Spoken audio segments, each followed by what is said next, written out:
What's up, y'all? This is OBB, the Diecast News Guy, bringing you guys with another NASCAR Diecast review, sponsored by our good friends at Circle B Diecast. Make sure to use that promo code OBBYT to get that free shipping on orders $20 and above, because, heck, saving money is always a blessing. But today is going to be on a diecast. I know a lot of good fans, including my good friend Ninja Chris, is going to love this car. I always got to mention him in a review whenever I'm doing a review about this guy, because it is the one and only Kurt Busch in his 2021 Advent Health Chevrolet Camaro ZL1 100 for Chip Ganassi Racing.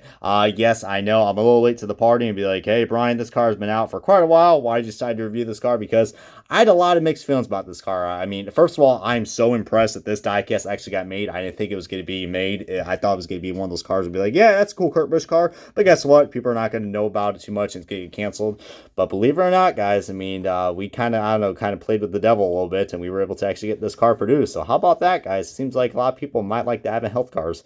But this is such a unique paint scheme, guys. One of a kind, and probably the only time we'll have an Advent Health car for Kurt Busch, because, yeah, Kurt Busch is no longer with Chip Ganassi Racing. But anyways, let's go ahead and kick off this diecast review, the official unboxing of Kurt Busch's 2021 Advent Health care car.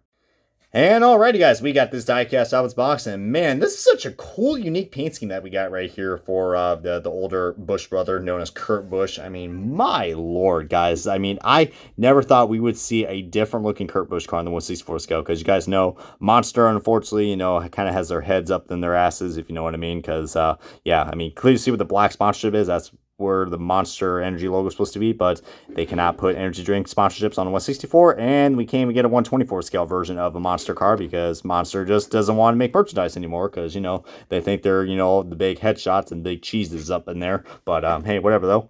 It is what it is.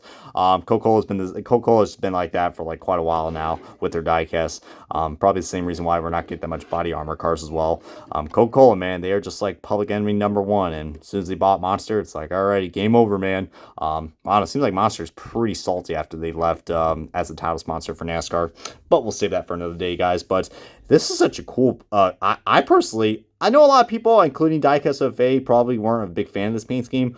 Call me crazy, guys. I kind of like this. It's just so different and so unique at the same way. I mean, yeah, it does look tacky with the color combinations, and there is a lot going on with this car, but it's a different looking car, guys, because usually the only other car that we get for Kurt Busch is his gear wrench car, which he was able to win at Atlanta. The last time we actually are going to, what was it? Which that was pretty cool. I mean, you guys know that was the Atlanta race, the last time they had before the repave, which I'm very curious about.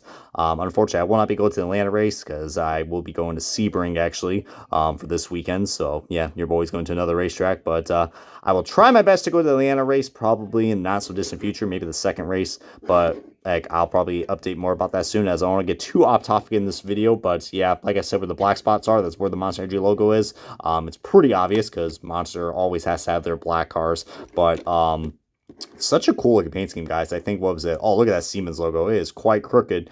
My lord, Lionel. But we have like so many different shades of blue. We have like this nice like regular blue, and then we got like this darker blue. It kind of looks like it has a metallic finish, but it doesn't. But it kind of gives that illusion. And then you got like, so you got like two different shades of like blue, but it's like a bluish green, I think. Like, I don't know. It's like a very like faded blue, if you know what I mean. With like some green tint. And then you got shades of orange, and then you got this bright lime green.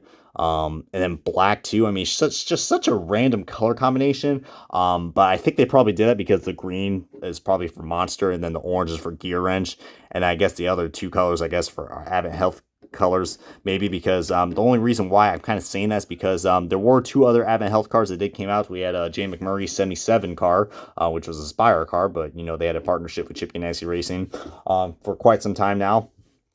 He ran like the paint scheme is pretty much how the paint scheme is laid out. It's pretty much exactly how it is on the 77 for Jay McMurray and Ross Chastain's 42. But there is some changes in the colors. I mean, I think with McMurray's, it's like, what, like he has like an orange 77 number, I think, and then it's all white where the blue is, which is pretty cool. I don't mind that at all, but I think everything else is pretty much the same. Like, it has the green accents, and I guess like it has blue spikes. So, but that unfortunately was canceled. And then the Ross Chastain car, that was canceled as well. But I think it's pretty much exactly just like this, with the exception of, I guess like these spikes right here are watermelon, which that's cool. I mean, it is. I think that is probably. I don't know. I mean, I would consider that kind of tacky when they had the watermelons, but I don't know why that car got canceled. I thought it looked really cool, to be honest with you guys. I mean, it ain't a Ross Chastain car without some melons, but oh my lord. But speaking of melons, guys, let's go and do the side-by-side comparison of the other time we got an Advent Health car, which is a car that has been super rare now, and I'm glad I was able to pick this car up.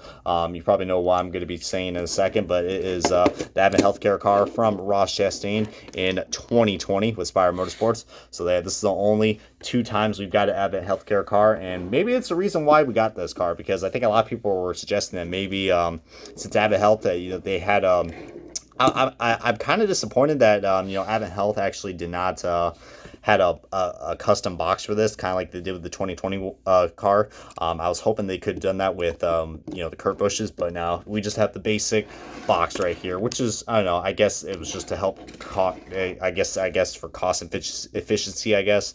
But still, though, I mean, maybe that's the reason why this car just dried up so quickly, because of that special box that came in.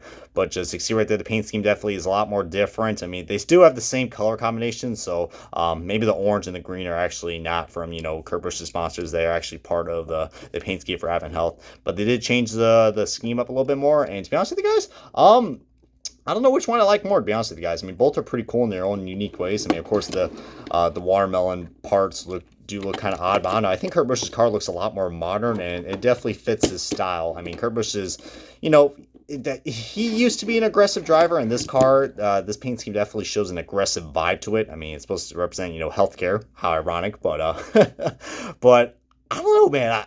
I do think that this paint scheme looks a lot better, man. I just like the spikes. It looks pretty cool. But like I said, everyone's entitled to their own opinion, and some people might think this car is pretty ugly. And, yeah, if you guys think that is, then that's certain. But you know what, man? If you want some variety in your Kurt Busch, in your Kurt Busch collection, I highly recommend picking this car up. You can also get this in the metal chassis version as well. And, yeah, I mean, I believe this is the last Kurt Busch diecast that was produced for Chip Ganassi Racing. I don't think there's any more coming out as far as I know. Who knows? I mean, I am the diecast news guy after all. I should know, but there's only so much I can know with my big forehead. But, but yeah. Shout out to all the Kurt Busch fans, including Ninja Chris. This review's for you guys, and heck, hope you guys it was worth your wait. But yeah, Kurt Busch drove this car at the Daytona Clash when he ran the road course. Didn't really ran too well in that car, to be honest with you guys. And then he also, but he was able to run this car again. I think it was pretty much just like how it was at the duel, not duel. He ran the monster car at the duels. I know I was going to get that mixed up, but yeah, he ran this at the Clash. Didn't ran too well, and he ran this at the Kansas playoff race. There. That wasn't too hard to say, asshole. I think he actually got a top 5, I think, or a top 10, if I remember correctly. So that was pretty cool for Kurt Busch. But can't forget that, he won in the gear wrench car at Atlanta. That was pretty cool. So, heck. And I'm hoping maybe we can probably get that Atlanta win, and maybe in the NASCAR Authentics wave, maybe wave 12. I would love a raced version wave. That'd be pretty cool, man.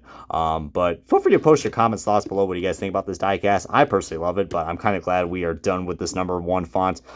Good riddance, man. 2014, ever since they introduced that with Teresa Earnhardt leaving the sport. Oh my God, I've always hated this font. I got used to it, but Ross Chastain's Trackhouse font looks so much better. And more importantly, guys, I love the new look of the Advent Health car for 2022 with the number placements. Looks really cool. But feel free to comment below if you guys have anything else to share, as this is going to wrap up the diecast review of Kurt Busch's 2021 Advent Health Chevrolet Camaro Z01 1LE for Chip Ganassi Racing. Come like, subscribe, and this is OBB. Catch you guys next time on another fantastic diecast review.